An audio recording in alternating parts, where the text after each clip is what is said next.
ನಮಸ್ಕಾರ ವೀಕ್ಷಕರೇ, ಶಕ್ತಿ ಮಹಿಳಾ ಕಾರ್ಯಕ್ರಮಕ್ಕೆ ಮತ್ತೊಮ್ಮೆ ನಿಮಗೆ ಸ್ವಾಗತ. ಮಾವಯಲ್ಲಿ ಅವರು ಬೆಳಗ್ಗೆನೆ ಅರ್ಜೆಂಟ್ ಮೀಟಿಂಗ್ ಇದೆ ಅಂತ ಹೋದ್ರು, ನೀವೇ ಫೈನಲೈಸ್ ಮಾಡಿ ಅಂತ ಹೇಳಿದ್ದಾರೆ. ನಮ್ಮ ಪ್ರಿನ್ಸಿಪಾಲ್ ಹುಡುಗ ಇದ್ದಾನೆ ಮದ್ವೆಗೆ ಅಂತ ಹೇಳಿದ್ರು. ಸದಾಶಿವ ಅಂದ್ರೆ ಇಲ್ಲ, ಹೆಸರು ಚೆನ್ನಾಗಿಲ್ಲ, ಬೇಡ ಅಂದ್ರೆ. ನನಗೆ ಇಬ್ರು ಹೆಣ್ಮಕ್ಳು, ಅವರಿಬ್ರು ಒಬ್ಳು ನ್ಯೂಜಿಲೆಂಡ್ ಅಲ್ಲಿ ಇದ್ದಾಳೆ, ಒಬ್ಳು ಅಮೆರಿಕಾದಲ್ಲಿದ್ದಾಳೆ. ದೂರದರ್ಶನಲ್ಲಿ ಕಾಣಿಸ್ಕೊಂಡ ತಕ್ಷಣ ಶ್ರೀಮತಿ ಯಾವ್ದು ಮಾಡ್ತಾ ಇಲ್ಲ, ಯಾವ್ದು ಪಾತ್ರ ಇಲ್ಲ, ದೂರದರ್ಶನಿಗೆ ಬಂದಿದ್ದಾರೆ. ಸೊ ಈ ತರ ಶುರುವಾಯ್ತದು. ಕಲಾವಿದರ ಬದುಕು ನಿಜವಾಗ್ಲೂ it's not A easy journey.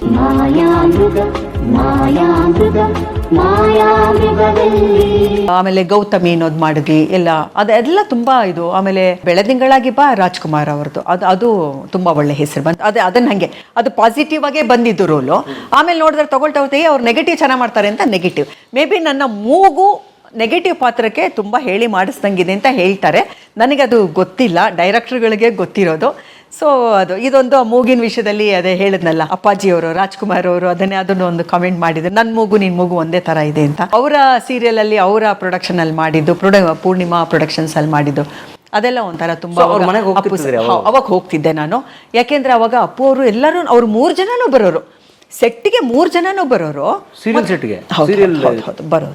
ಬರೋರು. ಅವಾಗ ಎಷ್ಟು ಖುಷಿ ಆಗ್ತಿತ್ತು ಅಂದರೆ ಖುಷಿಯಾಗಿ ಮಾತಾಡೋರು. ಆಮೇಲೆ ಅಪ್ಪು ಅವ್ರನ್ನ ನಿಜವಾಗ್ಲೂ ಈ ಸಂದರ್ಭದಲ್ಲಿ ನೆನೆಸ್ಕೊಳ್ಳೇಬೇಕು. ಯಾವುದೋ ಒಂದು ಮದುವೆ ಮನೆಗೆ ಹೋದಾಗ ನಾನು ಎಲ್ಲ ತುಂಬ ಜನ ಇದ್ರು, ಹೇಗೆ ಮಾತಾಡ್ಸೋದಂತ ಸುಮ್ಮನೆ ಹಿಂದೆ ನಿಂತಿದೆ. ಅವರೇ ಬಂದು ಊಟ ಮಾಡಿ ನಿಮಗೂ ಉಳಿಸಿದ್ದೀನಿ ಅಂತ ಹೇಳಿದ್ರು.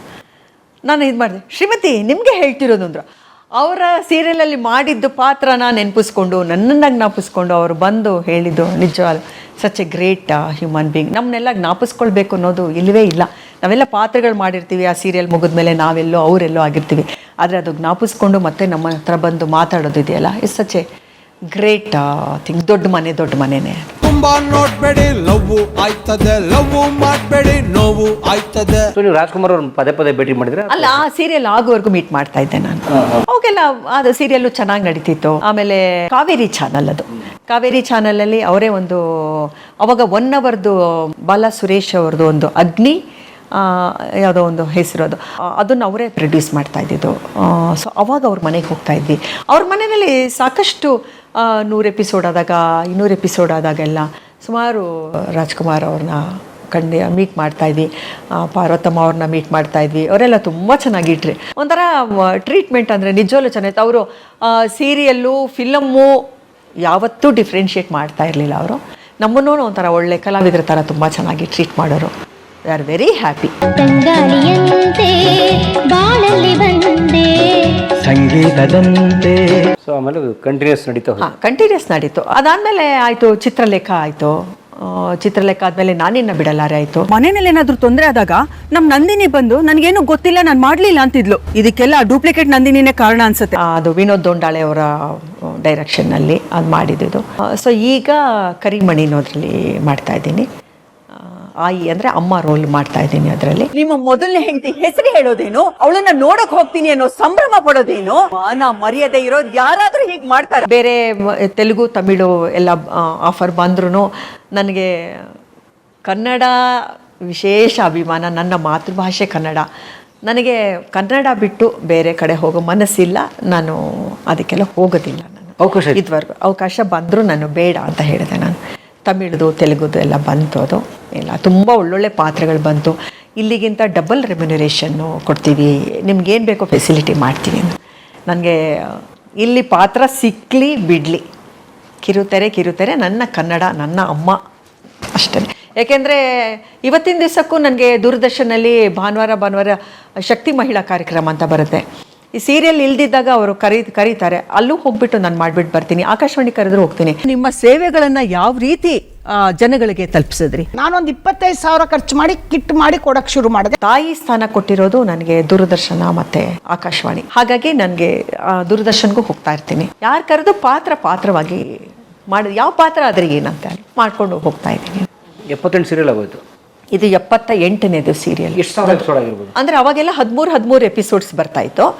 13ರಿಂದ 26 ಆಯಿತು.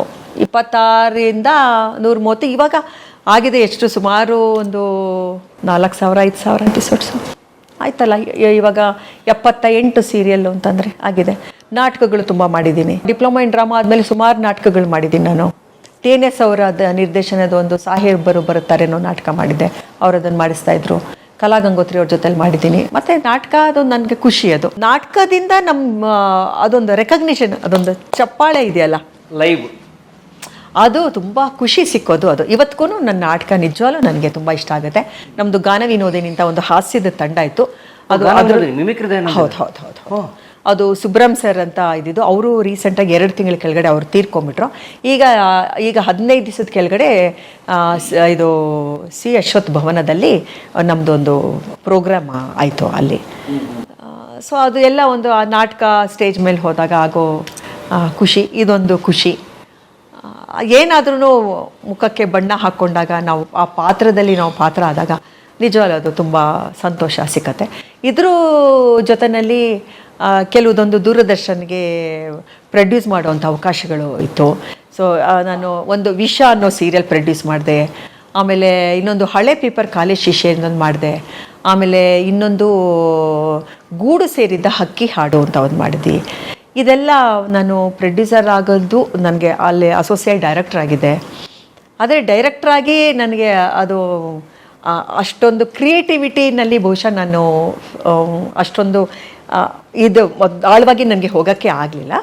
ಸೊ ನನಗೆ ಪ್ರೊಡ್ಯೂಸರ್ ಆಗಿ ನಾನು ಅದರಲ್ಲೆಲ್ಲ ಗುರುತಿಸ್ಕೊಂಡೆ. ಈ ಟಿ ವಿನಲ್ಲಿ ಕತ್ತಲಾಗುತ್ತಿದೆ ಅಂತ ಒಂದು ಇದು, ಸೊ ಅದರಲ್ಲಿ ಪ್ರೊಡಕ್ಷನ್ನಲ್ಲಿದ್ದೆ. ಸೊ ಅದು ಅಂದರೆ ಇದರಲ್ಲೇ ಇದ್ದೀನಿ ಅಷ್ಟೇ. ನನ್ನ ಜೀವನ ಇದರಲ್ಲಿ ನಡ್ಕೊಂಡು ಹೋಗ್ತಾ ಇದೆ. I am so happy for that. ಇಲ್ಲಿ ಬೇರೆ ಗಂಡಸರು ಬಂದು ಕ್ಯಾಸೆಟ್ಸ್ ಹಾಕೋದು, ಹಾಡು, ಡ್ಯಾನ್ಸ್ ಮಾಡ್ತಾ ಕೂತ್ಕೊಂಡ್ರೆ ಸುತ್ತಮುತ್ತ ನಮ್ಮ ಮರ್ಯಾದೆ ಹೋಗುತ್ತೆ. ಸೀರಿಯಲಲ್ಲಿ ಮಾಡ್ತಿರ್ಬೇಕಾರೆ ಓಂ ಪ್ರಕಾಶ್ ಅವ್ರದ್ದು, ಅವ್ರಿಗೆ ಏನಂದರೆ ಯಾವುದೋ ಒಂದು ಪಾತ್ರಕ್ಕೆ ಬೆಳ್ಳಕ್ಕಿರೋರು ಬೇಕಾಗಿತ್ತು. ಸೊ ಅವ್ರು ಅದಕ್ಕೆ ಬೆಳ್ಳಕ್ಕಿರೋರು ಯಾರಿದ್ದಾರೆ ಅಂದರು. ಸೊ ಅಷ್ಟೊತ್ತಿ ಪ್ರೊಡಕ್ಷನ್ ಮ್ಯಾನೇಜರು ನಂದು ಫೋಟೋ ತೋರಿಸಿದ್ರು. ಅದಕ್ಕೆ ಆಯಿತು ಕರ್ಕೊಂಬನ್ನಿ ಅಂತ ಹೇಳಿದ್ರು. ನನಗೆ ಫಿಲಮ್ದು ಅಲ್ಲಿವರೆಗೂ ನನಗೆ ಭಯ ಜಾಸ್ತಿ. ಯಾಕೆಂದರೆ ಅಲ್ಲಿ ನಮಗೆ ಈ ಕಿರುತೆರೆಯಲ್ಲಿ ಅಂದರೆ ಎಲ್ಲ ಒಂಥರ ಹೋಮ್ಲಿ ಅಟ್ಮಾಸ್ಫಿಯರ್. ಅದು ಏನಂದರೆ ಡೈಲಿ ಹೋಗ್ತಿರ್ತೀವಲ್ಲ, ನಮ್ಗೆ ಅದೆಲ್ಲ ತುಂಬ ಫೆಮಿಲಿಯರೈಸ್ ಆಗ್ತಾರೆ. ಫಿಲಮ್ನಲ್ಲಿ ಅದೊಂದು ಸಮುದ್ರ. ಅದು ಏನು ಮಾಡೋದು, ಹೋದೆ. ಒಂದು ದಿವಸ ಆದಮೇಲೆ ಅವರು ಒಂಥರ ಭಯ ಬಿದ್ದೆ ನಾನು. ಆಮೇಲೆ ಮತ್ತೆ ಇನ್ನೊಂದು 2-3 ದಿವಸ ಆದಮೇಲೆ ಮತ್ತೆ ಇನ್ನೊಂದು ದಿವಸ ಅದೇನಂದರೆ ಸಚ್ಚಿ ಅನ್ನೋದು, ಶಿವರಾಜ್ ಕುಮಾರ್ ಅವ್ರದ್ದು ಸಚ್ಚಿ. ಅದಕ್ಕೆ ಮಕ್ಕಳೇ, ನಿಮ್ಮಲ್ಲೂ ಯಾವತ್ತಿಗೂ ಯಾವಾಗ್ಲೂ ಮೇಲು ಕೀಳು ಅನ್ನೋ ಭಾವನೆ ಬರಬಾರ್ದು. ಆಮೇಲೆ ಇನ್ನೊಂದು ಪಾರ್ಥದಲ್ಲೂ ಸುದೀಪ್ ಸರ್ ಜೊತೆನಲ್ಲಿ, ಅದರಲ್ಲಿ ಹೀರೋಯಿನ್ ಚಿಕ್ಕಮ್ಮ ಆಗಿದೆ. ಅದರಲ್ಲಿ ಬ್ರಹ್ಮಚರ್ಯದ ಗಣೇಶನೇ ನಿಮ್ ಹರಕೆ ಪೂರೈಸ್ತಾನೆ ಅಂದ್ಮೇಲೆ ನಮ್ದು ಯಾರು ಮಹಾಬಿಡಿ, ನೀವು ಕೈ ಮುಗಿರಿ. ಅದರಲ್ಲಿ ಮಾಡಿದೆ. ಅದಾದಮೇಲೆ ಕೆಲವುದು ಸುಮಾರು ಡೈರೆಕ್ಟರ್ಸ್ದು ಎಲ್ಲ ಕರೆದು ಅದೆಲ್ಲ ಸುಮಾರು ಫಿಲ್ಮ್ಗಳು ಮಾಡಿದೆ. ಆಮೇಲೆ ನಂಜನಗೂಡಿನ ನಂಜುಂಡ, ಶ್ರೀನಿವಾಸ್ ಪ್ರಸಾದ್ ಅವ್ರದ್ದು ಹೀರೋಯಿನ್ ಅಮ್ಮನ ಕ್ಯಾರೆಕ್ಟ್ರು ಮೇಯ್ನ್. ಅದರಲ್ಲೂ ಹಾಗೆ ಹೀರೋಯಿನ್ ತುಂಬ ಕಲರು. ಸೊ ಅವರು ಬೆಳ್ಳಕ್ಕಿರೋರು ಬೇಕು ಅಂತ ಹೇಳಿದ್ರು, ತಾಯಿ ಮಗಳ ಥರ ಆಗಬೇಕು ಅಂತ ಹೇಳಿದ್ರು. ಸೊ ಅದರಲ್ಲಿ ಒಂದು ಮೇಜರ್ ರೋಲ್ ಮಾಡಿದೆ. ಆಮೇಲೆ ಈಗ ಇನ್ನೊಂದು ಖುಲಾ ಅಂತ ಒಂದು ಫಿಲ್ಮ್ ಮಾಡಿದ್ವಿ. ಖುಲಾ ಅಂತ ಅದು ಮುಸ್ಲಿಮ್ದದು. ಖುಲಾ ಅಂತಂದರೆ ಇಟ್ಸ್ ಎ ಸಪ್ರೇಷನ್, ಡೈವೋರ್ಸ್ ಅಂತ. ಸೊ ಅದು ಬಿಡುಗಡೆ ಆಗಲಿಲ್ಲ. ಯಾಕೆಂದರೆ ಸುಮ್ಮನೆ ಕಮ್ಯುನಲ್ ಪ್ರಾಬ್ಲಮ್ ಆಗುತ್ತೆ ಅಂತ ಹೇಳಿಬಿಟ್ಟು ಅದು ಎಲ್ಲ ಆಗಿತ್ತು. ಬಟ್ ಅದು ಎಲ್ಲೂ ಆಗಲಿಲ್ಲ. ನಮ್ಮ ದುರಾದೃಷ್ಟ ಆದಷ್ಟೇ ಅದು ಟೆಲಿಕಾಸ್ಟ್ ಆಗಲಿಲ್ಲ. ಸೊ ಹೀಗೆ ಕೆಲವುದೊಂದು ಫಿಲಮ್ಗಳು ಮಾಡಿದೆ. ಆದರೆ ಫಿಲಮ್ನಲ್ಲಿ ನಾನು ತುಂಬ ಗುರ್ತಿಸ್ಕೊಳ್ಳೋ ಥರ ಪಾತ್ರ ನನಗೆ ಇನ್ನೂ ಆಗಿಲ್ಲ. ಈಗ ಅದ್ರ ಬಗ್ಗೆ ಯಾವುದೋ ಒಂದಷ್ಟೆಲ್ಲ ಡೈರೆಕ್ಟರ್ಸ್ ಎಲ್ಲ ಕೇಳಿದ್ದಾರೆ ಇವಾಗ. ಸೊ ಅದನ್ನು ಒಪ್ಕೊಂಡಿದ್ದೀನಿ, ಮಾಡ್ತೀನಿ ಅಂತ ಹೇಳಿದ್ದೀನಿ. ಅದು ಸೊ ಅದು ಮುಂದಿನ ದಿನಗಳಲ್ಲಿ ಅದಾಗುತ್ತೆ. ಇವತ್ತಿಗೂ ಅದೊಂದು ನನಗೆ ಮೇಯ್ನ್ ಏನಂತಂದರೆ, ಫಿಲಮ್ನಲ್ಲಿ ನನಗೆ ಡೈರೆಕ್ಟರ್ಸ್ ಯಾರು ಅಷ್ಟು ಚೆನ್ನಾಗಿ ಗೊತ್ತಿಲ್ಲ ನನಗೆ. ಅಂದರೆ ಪಾತ್ರ ಕೇಳ್ಕೊಂಡು ಹೋಗಬೇಕು ನನಗೆ, ಅದು ಏನೋ ಅದೆಲ್ಲ ನನಗೆ ಗೊತ್ತಿಲ್ಲ. ಅದು ಎಲ್ಲಿಗೆ ಹೋಗಬೇಕು, ಯಾರನ್ನ ಕೇಳಬೇಕು, ಏನು ಅದೆಲ್ಲ ಗೊತ್ತಿಲ್ಲ ನನಗೆ. ನನ್ನ ಲಿಮಿಟಲ್ಲಿ ನನಗೆ ಗೊತ್ತಿರೋದ್ರಲ್ಲಿ ಯಾರು ಪಾತ್ರ ಕೇಳ್ತಾರೋ ಅದನ್ನು ಹೋಗಿ ಮಾಡ್ತೀನಿ. ಯಾಕೆ ಸಿನಿಮಾದಲ್ಲಿ ಯಾಕೆ ಕರೆಯೋದು, ಸೀರಿಯಲ್ ಅಲ್ಲ ನನಗೆ ಗೊತ್ತಿಲ್ಲ. ನನಗೆ ಅದು ಸೀರಿಯಲ್ ಅಲ್ಲ, ಫಿಲಮ್ದು ಬಹುಶಃ ನನಗೆ ಈಗಿನ ಡೈರೆಕ್ಟರ್ಸ್ಗೆ ಶ್ರೀಮತಿ ಅಂತಂದರೆ ಇನ್ನೂ ಯಾರಿಗೂ ಅಷ್ಟು ಗೊತ್ತಿಲ್ಲ. ನಾನು ಅಂದರೆ ಮಧ್ಯದಲ್ಲಿ ಬ್ರೇಕ್ ಇದಾಯಿತು. ಮತ್ತು ಫಿಲಮ್ನಲ್ಲಿ ಒಂಥರ ಗುರ್ತಿಸುವಂಥ ಪಾತ್ರಗಳು ಮಾಡಿಲ್ದೆಲ್ಲ ಇರೋ ಕಾರಣ ಇರ್ಬೋದು ಅಂತ ನನಗನ್ಸುತ್ತೆ. ಅದು ಅಷ್ಟೇ. ಅದು ಪರವಾಗಿಲ್ಲ, ನೋ ರಿಗ್ರೆಟ್ಸ್ ಫಾರ್ ದಟ್. ಯಾವುದೋ ಒಂದು ಕಿರುತಾರೆ ಆದ್ರೇನು ಹಿರಿತಾರೇನೆ, ಅದು ಒಂದು ಪಾತ್ರ ಅಷ್ಟೇ. ಕರೆದ್ರೆ ಸಂತೋಷ ಹೋಗಿ ಮಾಡ್ತೀನಿ, ಕರೀಲಿಲ್ಲ ಅಂತಂದರೆ ಇದೆಲ್ಲ ಮಾಡ್ಕೊಂಡು ಹೋಗ್ತಾ ಇರೋದಷ್ಟೇ. ಕರೆದ್ರೆ ಸಂತೋಷವಾಗೇ ಹೋಗ್ತೀನಿ. ಕರೀಲಿಲ್ಲ ಅಂತ ಅನ್ಕೊಳ್ತಾ ಇತ್ತು ಅಂತಂದರೆ ಮತ್ತೆ ಅದು ಬೇಜಾರಾಗುತ್ತೆ.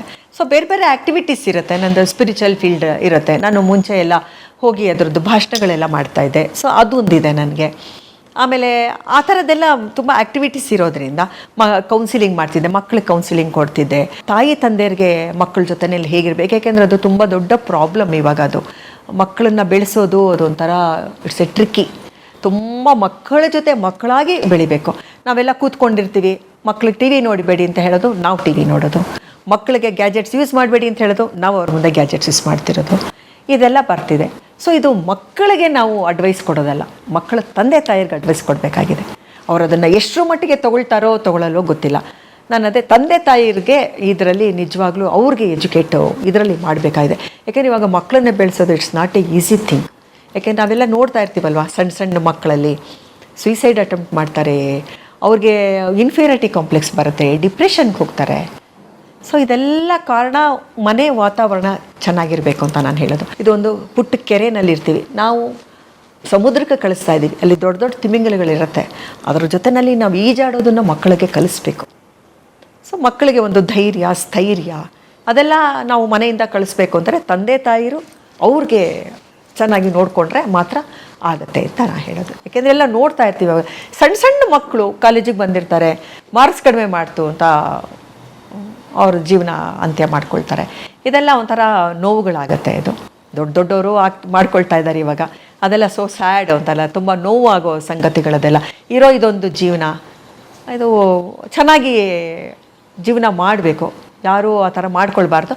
ಬಟ್ ಅದಕ್ಕೆ ಏನಂತಂದರೆ ಕರೆಕ್ಟಾಗಿ ಎಜುಕೇಷನ್ ಸರಿಗಿರಬೇಕು. ಎಜುಕೇಷನ್ ಅಂದರೆ ನಾಟ್ ಓನ್ಲಿ ಇನ್ ಅಕಾಡೆಮಿಕ್ ಅಲ್ಲ, ನಾನು ಹೇಳಿದ್ದು ಮನೆ ಅದಲ್ಲ, ಮನೆ ವಾತಾವರಣ, ಮನೆ ಎಜುಕೇಷನ್ನು, ಮತ್ತು ಮಕ್ಕಳು ಯಾವ ಫ್ರೆಂಡ್ಸ್ ಜೊತೆನಲ್ಲಿ ಹೋಗ್ತಾರೆ, ಅವ್ರು ಹೇಗಿರ್ತಾರೆ, ಮಕ್ಕಳ ಮೇಲೆ ಒಂದು ಕಣ್ಣು ಇಟ್ಟಿರಬೇಕು. ಇವಾಗ ಯಾಕೆಂದರೆ ಇವಾಗ ತುಂಬ ನಾವು ಬಂದಾಗ ಇಷ್ಟೊಂದೆಲ್ಲ ಹೊರಗಡೆ ಎಲ್ಲ ಹೋಟೆಲ್ಗಳಿರ್ಬೋದು, ಜಂಕ್ ಫುಡ್ ಇರ್ಬೋದು, ಎಲ್ಲ ಆ ಥರದ್ದೆಲ್ಲ ಇರಲಿಲ್ಲ. ಅವಾಗೆಲ್ಲ ಕಡಿಮೆ ಇತ್ತು. ಫಿಲ್ಮ್ಗಳು ಜಾಸ್ತಿ. ಇವಾಗ ಫಿಲ್ಮ್ ನೋಡೋದು ತಪ್ಪಲ್ಲ, ಬಟ್ ಮಕ್ಕಳು ಅದೇ ಗ್ಯಾಜೆಟ್ಸ್ ಹಾಕೊಂಡಾಗ ಏನು ನೋಡ್ತಿದ್ದಾರೆ ಅನ್ನೋದು ಒಂದು ಕಣ್ಣು ಇಡಬೇಕಾಗಿದ್ದು ತಂದೆ ತಾಯಿಯರ ಕರ್ತವ್ಯ. ಸೊ ಈ ಥರದ್ದೆಲ್ಲ ಬೇರೆ ಬೇರೆದೆಲ್ಲ ಇದ್ದಾಗ ಬರೀ ಇದನ್ನೇ ನಂಬ್ಕೊಂಡಿದ್ರೆ, ಇವಾಗ ಬರೀ ನಾವು ಆ್ಯಕ್ಟಿಂಗ್ ಅಂತ ನಂಬ್ಕೊಂಡಿತ್ತು ಅಂತಾರೆ, ಖಂಡಿತ ಜೀವನ ನಡೆಯೋದಕ್ಕೆ ಬರೀ ಇದನ್ನೇ ನಂಬ್ಕೊಂಡಿದ್ರೆ ತುಂಬ ಕಷ್ಟ ಆಗುತ್ತೆ. ಸೈಮಲ್ಟೇನಿಯಸ್ ಆಗಿ ಎರಡೆರಡು ಹೋಗ್ತಾ ಇರಬೇಕು. ಸೊ ಜೀವನ ಅಂತಂದರೆ ವಿ ಶುಡ್ ಮೂವ್ ಆನ್. ಒಂದು ನಿಂತ ನೀರು ಆಗಬಾರ್ದು, ಯಾವುದೇ ಆಗಿರ್ಬೋದು. ನಿಂತ ನೀರಾಗದೆ ಹರಿಯೋ ನೀರು ಆಗ್ತಾ ಇತ್ತು ಅಂತಂದರೆ ಮನಸ್ಸಿಗೆ ಸಮಾಧಾನ, ನಾವುಗಳು ಖುಷಿಯಾಗಿರೋದಕ್ಕೆ ಅದು ಬೇಕದು. ಇವಾಗ ಒಬ್ಬರನ್ನ ನೋಡಿ ನಾವು ಅಯ್ಯೋ ಅವ್ರು ಖುಷಿಯಾಗಿದ್ದಾರೆ, ಅವ್ರು ಸಂತೋಷವಾಗಿದ್ದಾರೆ, ಅವ್ರಿಗೂ ಮನಸ್ಸಲ್ಲಿ ಇದ್ದೇ ಇರುತ್ತೆ. ಏನಿಲ್ಲ, ಒಂದು ಸ್ಮೈಲ್, ನಗ್ತಾ ಇರಿ ಸಾಕು. ಕಷ್ಟ ಬರುತ್ತೆ ಆಯಿತು, ಬೆಳಕಾದ್ಮೇಲೆ ಕತ್ಲೆ ಬರುತ್ತೆ, ಕತ್ಲಾದ್ಮೇಲೆ ಬೆಳಕು ಬರುತ್ತೆ. ಜಸ್ಟ್ ಸ್ಮೈಲ್ ಮೂವ್ ಆನ್ ಅಷ್ಟೇ. ಆ ಮೊಮೆಂಟು ನನಗೂ ನೋವಾಗುತ್ತೆ, ನನಗೂ ಬೇಜಾರಾಗುತ್ತೆ, ನಾನು ಅಪ್ಸೆಟ್ ಆಗ್ತೀನಿ. ನಾನು ಮಾಡೋದಿಷ್ಟೇ, ನಾನು ಏನು ಮಾಡ್ತೀನಿ, ನೀಟಾಗಿ ಡ್ರೆಸ್ ಮಾಡ್ಕೊಂಡು ರೌಂಡ್ ಹೋಗ್ತೀನಿ, ಗಾಂಧಿ ಬಜಾರ್ಗೆ ಹೋಗ್ತೀನಿ, ಅಲ್ಲಿ ಹೋಗಿ ವಿಂಡೋ ಶಾಪಿಂಗ್ ಮಾಡ್ತೀನಿ, ಒಂದು ಒಳ್ಳೆ ಡ್ರೆಸ್ ತೊಗೊಂಡ್ಬರ್ತೀನಿ, ಮನೆಗೆ ಒಂದು ಒಳ್ಳೆ ಡ್ರೆಸ್ ಹಾಕೋತೀನಿ. ಅಷ್ಟರೊಳಗಡೆ ನನ್ನ ಡಿಪ್ರೆಷನ್ ಹೋಗಿರುತ್ತೆ, ಆ ಫ್ರಸ್ಟ್ರೇಷನು, ಸಿಟ್ಟು ಹೋಗಿರುತ್ತೆ ಅಷ್ಟೇ. ಒಂಥರ ಬ್ಯಾಡ್ ಎಕ್ಸ್ಪೀರಿಯನ್ಸ್ ಅಂತಲ್ಲ, ಮಾತುಗಳಲ್ಲಿ ಒಂದು ಸ್ವಲ್ಪ ಆದಾಗ ನಮಗೊಂಥರ ನೋವಾಗೋ ಥರ ಮಾತುಗಳಿರುತ್ತೆ ಅದರಲ್ಲಿ. ಸೊ ಅದಕ್ಕೆ ಅಷ್ಟು ನನಗೆ ಖುಷಿ ಆಗ್ದಲೇ ಇರೋದು ಮಾತುಗಳು. ಮತ್ತು ರೆಸ್ಪೆಕ್ಟ್ ವಿಷಯದಲ್ಲಿ ನಮಗೆ ಮುಂಚಿಂದನೂ ಇದರಲ್ಲಿ ಗುರುತಿಸ್ಕೊಂಡಿದ್ದೀವಲ್ಲ, ನನಗೆ ಐ ಫೀಲ್ ಹ್ಯಾಪಿ ಇನ್ ಕಿರುತೆರೆ. ನನಗೆ ಫಿಲಮ್ನಲ್ಲಿ ಕರೆದ್ರೆ ಖಂಡಿತ ಹೋಗಿ ಮಾಡ್ತೀನಿ, ಬಟ್ ನನಗೆ ಕಂಫರ್ಟಬಲ್ ಇನ್ ಕಿರುತೆರೆ. ಕುಟುಂಬ, ಮದುವೆ, ನನಗೆ ಮದುವೆ ಆದಮೇಲೆ ನಾನು ಫಿಲ್ಮ್ ಈ ಫೀಲ್ಡಿಗೆ ಬಂದಿದ್ದು. ಸೊ ನನ್ನ ಗಂಡ ಬ್ಯಾಂಕಲ್ಲಿ ಇದ್ರು, ಸ್ಟೇಟ್ ಬ್ಯಾಂಕ್ ಆಫ್ ಇಂಡಿಯಾದಲ್ಲಿ ಇದ್ರು. ಸೊ ನಿಮ್ಮ ತಂದೆನೂ ಬ್ಯಾಂಕು, ಯಜಮಾನರು ಬ್ಯಾಂಕ್? ಹೌದೌದು, ನಮ್ಮ ತಂದೆ ಕಾರ್ಪೊರೇಷನ್ ಬ್ಯಾಂಕಲ್ಲಿ ಇದ್ರು. ಸೊ ನಮ್ಮದು ಅರೇಂಜ್ಡ್ ಮ್ಯಾರೇಜು. ಸೊ ಬ್ಯಾಂಕಲ್ಲಿ ಇರೋರು ಸೊ ಖುಷಿಯಾಗಿ. ಸೊ ಬ್ಯಾಂಕ್ನವ್ರು ಅದು ಹುಡುಕ್ತಿದ್ರು. ಅವಾಗೆಲ್ಲ ಹೇಗೆ ಅಂದರೆ ಬ್ಯಾಂಕ್ನವ್ರು ಸಿಕ್ಬಿಡ್ತು ಅಂತಂದರೆ ದೊಡ್ಡ ಶ್ರೀಮಂತರವರು. ಈಗ ಸಾಫ್ಟ್ವೇರ್ ಇಂಜಿನಿಯರ್. ಹಾಂ, ಆವಾಗ ತುಂಬ ದೊಡ್ಡದು ಬ್ಯಾಂಕ್ನವ್ರದ್ದು ಅಂತ. ಅವಾಗ ತುಂಬ ರೆಸ್ಪೆಕ್ಟಬಲ್ ಜಾಬು ಬ್ಯಾಂಕ್ನು ಅಂತಂದರೆ ಅದೆಲ್ಲ. ಗೌರ್ಮೆಂಟ್ ಬ್ಯಾಂಕು, SBI ಅಂತಂದರೆ ಒಂದು ಒಳ್ಳೆ ಬ್ಯಾಂಕ್ ಇತ್ತು. ಸೊ ನನ್ನ ಮನೇಲಿ ನನ್ನ ಗಂಡನೇ ಪೂರ್ತಿ ಇದಕ್ಕೆ ಎನ್ಕರೇಜ್ ಮಾಡಿದ್ದು. ನನ್ನ ಗಂಡ. ಯಾವ ವರ್ಷ ಮದುವೆ ಆಗಿದ್ದು ನೀವು? 87. ಸೊ ಮಾಯಾಮೃಗ 10 ವರ್ಷ ಮೊದಲು? ಹೌದು. ಮಾಯಾಮೃಗ ನನಗೆ ಮದುವೆ ಆಗಿ ಪುಟ್ ಮಕ್ಕಳು ಮಾಯಾಮೃಗ ಬಂದಾಗ, ಸೊ ಆಗ ಮಕ್ಕಳು ಬಂದು ನನಗೆ ಗಲಾಟೆ ಮಾಡೋರು. ಮಕ್ಕಳನ್ನ ಕೇಳೋರು, ನಿಮ್ಮಮ್ಮ ನೋಡು ಹಿಂಗೆಲ್ಲ ಗೋಳಿಕೋತಾರೆ ಅಂತ. ಅವಳು ಬಂದು ಓ ಅಂತ ಅಳೋಳು ನನ್ನ ಮಗಳು. ನೀನು ಆ ಥರ ಎಲ್ಲ ಮಾಡಬೇಡ ಅಂಥೇಳಿ ಅಳೋಳು. ಸೊ ನಮ್ಮ ಮನೇಲಿ ಅತ್ತೆ ಮನೆಯಲ್ಲಿ ಅವ್ರಿಗೆ ಯಾರಿಗೂ ಇಷ್ಟ ಇರಲಿಲ್ಲ, ಅಂದರೆ ಈ ಥರ ಪಾತ್ರಗಳು ಮಾಡೋದು ಇಷ್ಟ ಇರಲಿಲ್ಲ. ನೆಗೆಟಿವ್ ಪಾತ್ರಗಳು ಮಾಡೋದು ಇಷ್ಟ ಆಗ್ತಿರ್ಲಿಲ್ಲ ಅವ್ರಿಗೆ. ನಮ್ಮ ಅತ್ತೆ ಮನೆಯವರೆಲ್ಲ ಶೃಂಗೇರಿನವರು ಅವರು. ಓ ಶಾರದಾಂಬೆ. ಹಾಂ ಅವರೆಲ್ಲ ಒಪ್ತಿರ್ಲಿಲ್ಲ. ಬಟ್ ನನ್ನ ಗಂಡ ಏನು ಕಲಾವಿದೆ ಅಂತ ಆದಮೇಲೆ ಯಾವ ಪಾತ್ರ ಅದು ಏನು ಅದೆಲ್ಲ ಏನು, ಅವ್ರು ಯಾರಾದರೂ ಬಂದು ರೋಡಲ್ಲಿ ಇದು ಮಾಡಿದ್ರೆ ಅವರು ನಗೋರು ಅಷ್ಟೇ, ಏನು ಮಾತಾಡ್ತಾ ಇರಲಿಲ್ಲ. ಆಮೇಲೆ ದೇವಸ್ಥಾನಕ್ಕೆ ಹೋಯ್ತು ಅಂತಂದರೆ ಎಲ್ಲ ದೇವ್ರು ನೋಡೋದು ಬಿಟ್ಟು ಹಿಂಗೆ ನನ್ನನ್ನು ನೋಡ್ತಾ ನಿಂತಿರೋರು. ನಾನು ಹೇಳಿದೆ ಫಸ್ಟು ದೇವ್ರನ್ನ ನೋಡಿ ನಾನು ಇಲ್ಲೇ ನಿಂತಿರ್ತೀನಿ, ಆಮೇಲೆ ಬನ್ನಿ ಅಂತ ಹೇಳ್ತಿದ್ದೆ. ಸೊ ದೇವ್ರು ನೋಡ್ಕೊಂಡು ಬಂದಮೇಲೆ ಬೈಯೋರು ಬೈಸ್ಕೊಳ್ತಾ ಇದ್ದೆ, ಸುಮ್ಮನೆ ಹಿಂಗೆ ನಗ್ತಾ ಇದ್ದೆ. ಆಮೇಲೆ ನಿಮ್ಮ ಮನೆಗೆ ಹೇಗೆ ನಂಬ್ಕೊಂಡು ನಾವು ನಮ್ಮ ಹೆಣ್ಮಕ್ಳನ್ನ ಕಳಿಸೋದು ಅಂತ ಕೇಳ್ತಾಯಿದ್ರು. ಇಲ್ಲ ನೀವು ಯಾಕೆ ಕಳಿಸ್ತೀರಾ, ನನ್ನ ಮಕ್ಕಳು ಇದ್ದಾರೆ ನೋಡಿ, ನನ್ನ ಮಕ್ಕಳು ಅಲ್ಲೇ ನಿಂತಾರೆ, ಇಬ್ಬರು ಹೆಣ್ಮಕ್ಳು, ಅವ್ರು ನಮ್ಮ ಯಜಮಾನ್ರವರು. ಅಲ್ಲ ಹೋಗಿ ಇಂಥವ್ರನ್ನ ಮದುವೆ ಮಾಡ್ಕೊಂಡಿದ್ದೀರಲ್ಲ ನೀವು ಅಂತ ಅನ್ನೋರು. ಸೊ ಅದೆಲ್ಲ ಒಂದು ಇವಾಗ ನೆನೆಸ್ಕೊಂಡ್ರೆ ನಗು ಬರುತ್ತೆ. ಸೊ ಮನೆಯಲ್ಲಿ ಎನ್ಕರೇಜ್ಮೆಂಟ್ ಇತ್ತು ನನಗೆ. ಸೊ ನನಗೆ ಪಾತ್ರ ಮಾಡಬೇಡ, ಮಾಡು, ಇಂಥ ಪಾತ್ರ ಮಾಡು, ಇಂಥ ಪಾತ್ರ ಮಾಡಬೇಡ, ಏನು ಹೇಳ್ತಾ ಇರಲಿಲ್ಲ. ಏನಾಯ್ತು ಅಂತ ನಿನಗೆ ಗೊತ್ತಾಗ್ತಾ ಇಲ್ವಾ? ನಿನ್ನ ಕಣ್ಣೆದುರುಗಡೆ ನಿನ್ ಗಂಡ ಬೇರೆ ಯಾವ್ದೋ ಹೆಂಗಸೋ ನೋಡಕ್ ಹೋಗ್ತಿದ್ದಾನಲ್ಲೇ. ನಾನು ಡಿಪ್ಲೊಮಾ ಇನ್ ಡ್ರಾಮಾ ಮಾಡ್ತಾ ಇದ್ದೆ. ಡಿಪ್ಲೊಮಾ ಇನ್ ಡ್ರಾಮಾ ಮಾಡ್ತಿದ್ದಾಗ ನಮ್ಮ ಪ್ರಿನ್ಸಿಪಾಲು ಒಂದು ಅದೇ ನೋಡು ಹುಡುಗ ಇದ್ದಾನೆ ಮದುವೆಗೆ ಅಂತ ಹೇಳಿದ್ರು. ನಮ್ಮ ತಂದೆ ತಾಯಿಗೆ ಹೇಳಿದ್ರು, ನಮ್ಮ ಪ್ರಿನ್ಸಿಪಾಲು. ಅವ್ರಿಗೆ ಅವರು ರಿಲೇಷನ್ನು. ಹೆಸರೇನು ಅಂತಂದೆ. ಸದಾಶಿವ ಅಂದ್ರೆ, ಇಲ್ಲ ಹೆಸರು ಚೆನ್ನಾಗಿಲ್ಲ ಬೇಡ ಅಂದೆ.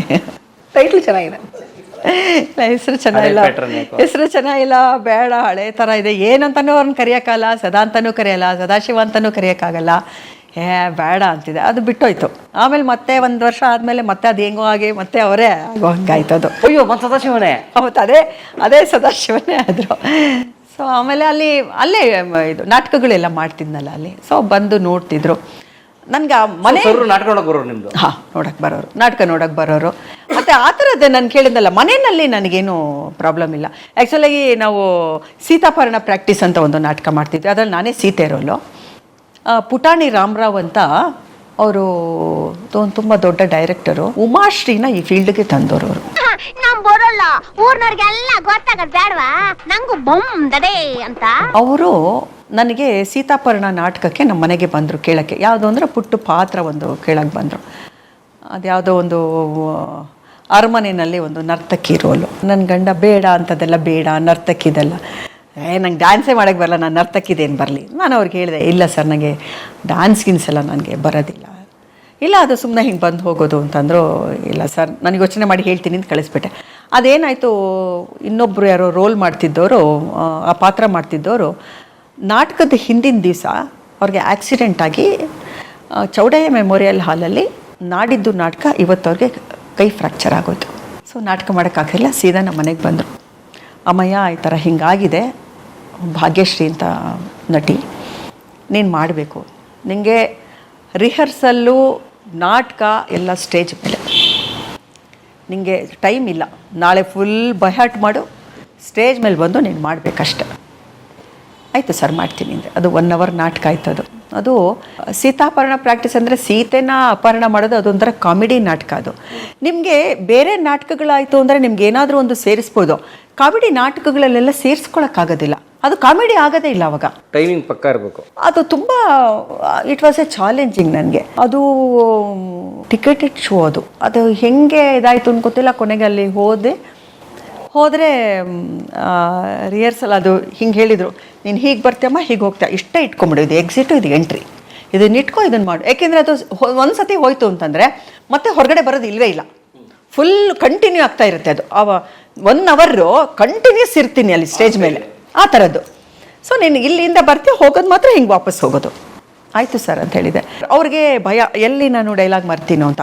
ಪಕ್ಕದಲ್ಲೇ ಇಟ್ಕೊಂಡಿದ್ರು ಅವರು. ಪಕ್ಕದಲ್ಲೇ ಇಟ್ಕೊಂಡು ನಾನು ಎಲ್ಲಾದರೂ ಅಕಸ್ಮಾತ್ ಮರೀತು ಅಂತಂದರೆ ಅದನ್ನೇನಾದರೂ ನನಗೇನಾದರೂ ಅವ್ರಿಗೆ ಜ್ಞಾಪಿಸ್ಬೇಕಾ, ಅದನ್ನೇನಾದರೂ ಹೇಳಬೇಕಾ ಅಂತೆಲ್ಲ ಹೇಳೋರು ಅವರು.